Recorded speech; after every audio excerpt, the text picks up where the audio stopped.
श्री शिवाय नमस्तुभ्यम। प्रिय श्रोताओं, आप सबका हार्दिक स्वागत है आज के वीडियो में। आज आप सुनेंगे श्रावण मास महात्म्य अध्याय 10 का। ईश्वर बोले, हे सनत कुमार, अब मैं आपसे शनिवार व्रत की विधि का वर्णन करूंगा, जिसका अनुष्ठान करने से मंदत्व नहीं होता। श्रावण मास में शनिवार के दिन नरसिंह, शनि तथा अंजनी पुत्र हनुमान, इन तीनों देवताओं का पूजन करना चाहिए। दीवार पर अथवा स्तंभ पर नरसिंह के सुंदर प्रतिमा बनाकर हल्दी युक्त चंदन से और नीले, लाल तथा पीले सुंदर पुष्पों से लक्ष्मी सहित जगतपति नरसिंह जी का भली भांति पूजन करके उन्हें खिचड़ी का नैवेद्य तथा कुंजर नामक शाक का भोग अर्पण करना चाहिए। उसी को स्वयं भी खाना चाहिए और ब्राह्मणों को भी खिलाना चाहिए। तिल का तेल तथा घृत स्नान भगवान नरसिंह को प्रिय है। शनिवार के दिन तिल सभी कार्यों के लिए प्रशस्त है। शनिवार के दिन तिल के तेल से ब्राह्मणों तथा सुवासिनी स्त्रियों को उबटन लगाना चाहिए तथा कुटुंब सहित स्वयं भी संपूर्ण शरीर में तेल लगाकर स्नान करना चाहिए तथा उड़द का भोजन ग्रहण करना चाहिए। इससे भगवान नरसिंह प्रसन्न होते हैं। इस प्रकार श्रावण मास में चारों शनिवारों में इस व्रत को करना चाहिए।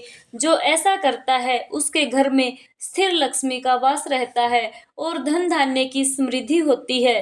पुत्रहीन व्यक्ति पुत्र वाला हो जाता है और इस लोक में सुख भोग कर अंत में वैकुंठ लोक को प्राप्त करता है। नरसिंह की कृपा से मनुष्य की चारों दिशाओं में व्याप्त रहने वाली उत्तम कीर्ति होती है। हे सौम्य, मैंने आपसे नरसिंह का यह उत्तम व्रत कहा। हे सनत कुमार, अब शनि की प्रसन्नता के लिए जो करना चाहिए उसे सुनिए। एक लंगड़े ब्राह्मण और उसके अभाव में किसी ब्राह्मण के शरीर में तिल का तेल लगाकर उसे उष्ण जल से स्नान कराना चाहिए और श्रद्धा पूर्वक नरसिंह के लिए बताए गए अन्न अर्थात खिचड़ी उसे खिलानी चाहिए। उसके बाद तेल, लोहा, काला तिल, काला उड़द, काला कंबल प्रदान करना चाहिए।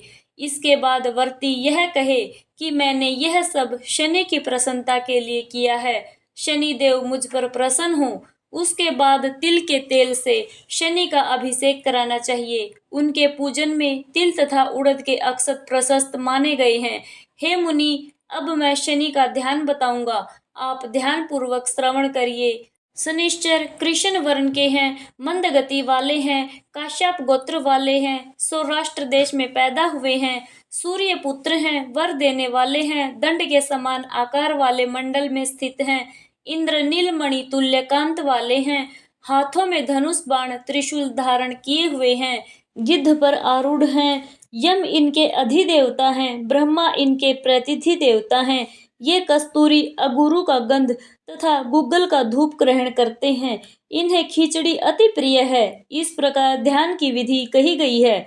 इनके पूजन के लिए लोहमयी सुंदर प्रतिमा बनानी चाहिए। हे द्विज श्रेष्ठ, इनके निमित्त की गई पूजा में कृष्ण वस्तु का दान करना चाहिए।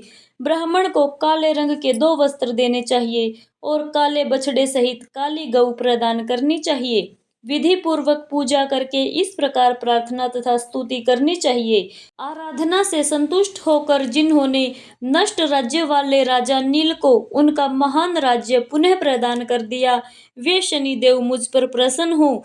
नील अंजन के समान वर्ण वाले, मंद गति से चलने वाले और छाया देवी तथा सूर्य से उत्पन्न होने वाले उन शनैश्चर को मैं नमस्कार करता हूँ। मंडल के कोण में स्थित आपको नमस्कार है।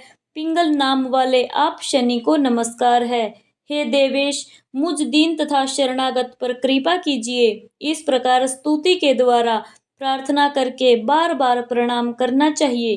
3 वर्णों ब्राह्मण, क्षत्रिय, वैश्य के लिए शनि के पूजन में शनो देवी इस वैदिक मंत्र का प्रयोग बताया गया है और शूद्रों के लिए पूजन में नाम मंत्र का प्रयोग बताया गया है। जो व्यक्ति दत्तचित होकर इस विधि से शनि देव का पूजन करेगा, उसे स्वप्न में भी शनि का भय नहीं होगा। हे विप्र, जो मनुष्य श्रावण मास में प्रत्येक शनिवार के दिन भक्ति पूर्वक इस विधि से इस व्रत को करेंगे, उन्हें शनैश्चरकृत लेश मात्र भी कष्ट नहीं होगा। जन्म राशि से पहले दूसरे, चौथे, 5वें, 7वें, 8वें, 9वें अथवा 12वें स्थान में स्थित शनि सदा कष्ट पहुंचाता है। शनि की शांति के लिए शमगनी इस मंत्र का जप कराना बताया गया है। उसकी प्रसन्नता के लिए इंद्र नीलमणि का दान करना चाहिए। हे सनत कुमार, इसके बाद अब मैं हनुमान जी की प्रसन्नता के लिए विधि का वर्णन करूंगा। हनुमान जी की प्रसन्नता के लिए श्रावण मास में शनिवार को रुद्र मंत्र के द्वारा तेल से उनका अभिषेक करना चाहिए।